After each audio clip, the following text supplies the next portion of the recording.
Está en la línea telefónica el licenciado Jorge Sales Boyoli, socio fundador del bufete Sales Boyoli. ¿Cómo está, licenciado? Muy buenos días. Bien, Martín, gusto en escucharte de nuevo con estos temas tan en boga. Y que quisiera preguntarle cómo están viendo ustedes en el bufete el tema salarial. ¿Qué aspectos laborales relacionados al TLC deben las empresas mexicanas ir observando?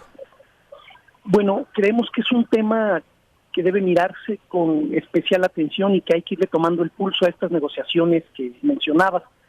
Ya el 17 de julio la oficina ejecutiva del presidente de los Estados Unidos mandó un documento al que tú le diste amplia difusión sobre los puntos que se quieren renegociar del Tratado de Libre Comercio. Y hay un capítulo que denominan mano de obra y ahí se plantea justamente que el tema laboral forme parte del núcleo del Tratado de Libre Comercio con dos puntos particulares, salarios y libertad sindical. Lejanos aquellos días, Martín, tú recordarás del famoso Acuerdo de Cooperación Laboral para América del Norte, el anexo laboral famoso del año 94. Sí. Pareciera que el destino nos alcanzó, Martín. Hoy tenemos bajos niveles de desempleo, pero brechas salariales muy grandes, que es un poco la consecuencia de la globalización y los mercados laborales. Las autoridades laborales en nuestro país han alegado pues la imposibilidad de igualar los salarios entre Estados Unidos y México, que tienen una brecha brutal. El salario mínimo en México es inferior al sueldo por hora que se paga en Estados Unidos en promedio. Ante este panorama, entendemos que hay asimetrías entre ambas economías, esta famosa falla del mercado de la economía política internacional, pero creemos que se deben tomar medidas a largo y a corto plazo. México ha competido con una ventaja comparativa construida sobre salarios bajos y sobre una mano de obra no muy cualificada. En Estados Unidos está empezando a haber una presión de la mano de obra que tampoco está cualificada, y esa presión es la que está empujando a las posturas que escuchamos del gobierno de los Estados Unidos. La mano de obra no cualificada en Estados Unidos quiere mantener los niveles salariales actuales, y los sindicatos también están empujando en Estados Unidos en ese sentido. Entre las ideas que se están proponiendo por parte de la firma después de estos análisis de la globalización y los mercados laborales son dos concretamente. Una, hay que tomar experiencia de lo que pasó en Europa cuando la integración del continente, había economías asimétricas y tuvieron que lidiar con estas cuestiones. México no tiene seguro de desempleo, que al final termina siendo un incentivo perverso para que muchas personas no quieran buscar empleo, y es parte de lo que pasa también en Estados Unidos. Es un problema de las dos partes, Martín, no es un problema solo de Estados Unidos o solo de México. Entonces, primero hay que tomar experiencias internacionales. Creo que el caso de la Unión Europea puede dar muchas luces a los negociadores.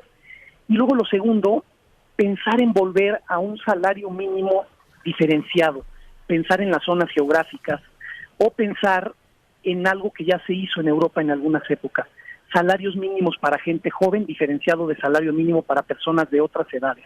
De esta manera vas a impulsar el empleo en donde hay una fuerza laboral joven que está saliendo de los centros educativos y que está buscando, demandando empleo. Es jugar con las leyes del mercado, a lo mejor con un salario diferenciado. Ya. Y la otra iniciativa tiene que ver con reducir los costes de los despidos injustificados. Yo creo que reducir los costes por despido también puede ser algo que empiece a emparejar a las dos economías para justamente poner en el Tratado de Libre Comercio estos compromisos. Son compromisos que estaban desde el 94. Da la impresión que ninguna de las dos partes hizo la tarea y nos alcanzó el destino. El destino. ¿Hay margen en las empresas mexicanas, hay margen en el país en materia económica para que se dé una sacudida? Porque entiendo que va a haber una sacudida en materia de salarios con todo esto que platicamos, licenciado. Las empresas tendrán que irse poniendo a tono, mejorar los salarios, como usted lo plantea, con estas opciones que se dan. Es decir, cuando se habla aquí en México de un incremento de 12 pesos, por ejemplo, en estos días, para aumentar el salario mínimo de 80 a 92 o 94 pesos, se hace todo un lío, que sí hay posibilidades, que no hay posibilidades, que la inflación, que la economía, que la productividad, en fin. Yo no me imagino cuando de repente en la negociación del TLC se ponga sobre la mesa que debe de actualizarse una tasa salarial en México, si no a nivel de Estados Unidos y Canadá, sí a un nivel un poco más competitivo. Sí, efectivamente. Yo creo que sí hay un margen, pero tenemos que diferenciar. Así como la economía de México es asimétrica con la de Estados Unidos y Canadá. La misma economía interna de México es asimétrica entre sí misma, por zona geográfica, por industria, por edades. Lo que creo que tiene que haber es un proceso paulatino, Martín, para ir moviendo el salario mínimo en una tendencia a cerrar la brecha.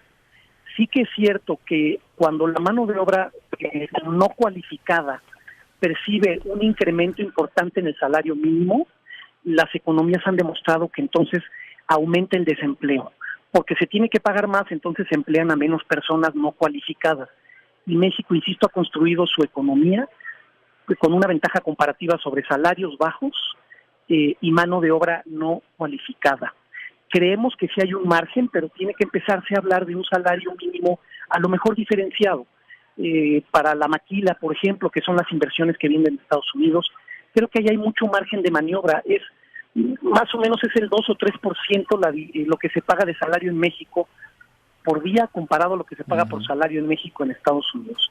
No tenemos seguro de desempleo, como te platicaba, que también es un incentivo que luego pervierte un poco en Estados Unidos. Recordarás que en México se quedó en la congeladora el tema del seguro de desempleo.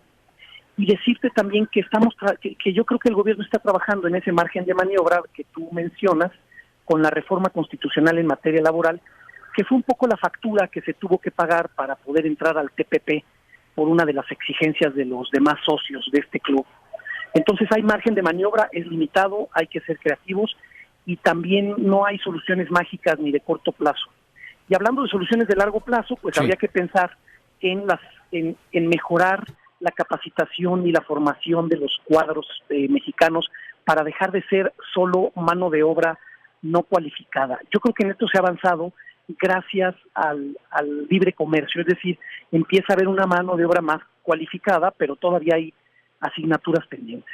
Y enfrentamos un reto como país, no solo México, sino también Estados Unidos y todos los países, con este incremento de la tecnología que va desplazando mano de obra. Lo hemos visto en los últimos meses, ¿no? De hecho, gran parte de los salarios que se han perdido, de los empleos que se han perdido en los Estados Unidos, se debe al avance de las máquinas, como pues que van ganando lugar en las fábricas, en los centros de distribución. Este tema es un desafío que va en contra de este tema de los salarios y del empleo, ¿no? Sí, efectivamente, todos los economistas cuando hablan de los grandes retos de la globalización de los mercados salariales, hablan justamente de dos efectos que causan esta asimetría. Uno, la globalización en sí, y el otro, el que acabas de mencionar, la tecnología sobre los distintos tipos de trabajadores en los países principalmente desarrollados. Yo creo que es parte de la presión que tiene Estados Unidos. La tecnología va desplazando y este es el gran reto para los mercados laborales en este comienzo del siglo XXI, ¿verdad? Sí. y es un poco ahora estamos pagando esa factura, como te decía al inicio de la conversación. Pues el licenciado Jorge Sales Boyoli, socio fundador del bufete Sales Boyoli, gracias por ayudarnos a entender estos temas de los cuales seguiremos hablando en el futuro, porque apenas arranca la renegociación del TLC la próxima semana. Seguiremos hablando y seguiremos entendiéndolos. Que le vaya muy bien. Gracias. Muy buenos días. Ahí tiene usted un tema importante, el de los salarios. ¿Qué va a pasar con estos en la renegociación del TLC? ¿Habrá de mejorar el ingreso de los mexicanos? ¿Habrá de mejorar también la productividad? ¿Qué van a hacer las empresas? ¿Qué va a exigir Estados Unidos? En fin, unos temas bastante importantes que en el futuro pues nos dará información de hacia dónde van las cosas en materia salarial en nuestro país. 8 de la mañana con 32 minutos. Vamos a una pausa.